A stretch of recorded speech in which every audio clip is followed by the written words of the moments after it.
मग आता शांतपणे मी काय सांगतोय ते ऐक. ह्या जाचातून मुक्त होऊन जाशील.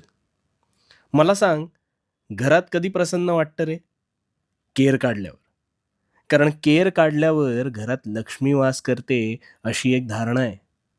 पण मग हाच कचरा जर तू साठवत नेलास तर घरात दुर्गंधी पसरेल आणि मग काही दिवसात ह्याच दुर्गंधीने घरात रोगराई पसरू शकते.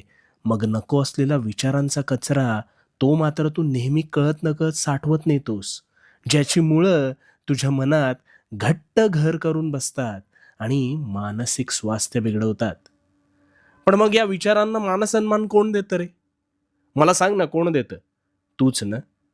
आणि म्हणून श्री तू स्वामी तुझ्या मनात समर्थ, घर जय करून जय बसतात. स्वामी समर्थ. तुझी चूक नसताना श्री तूच स्वामी ह्यात समर्थ, जय पोळ्यासारखं जय फुटत स्वामी जातोस. समर्थ. आता यातून मार्ग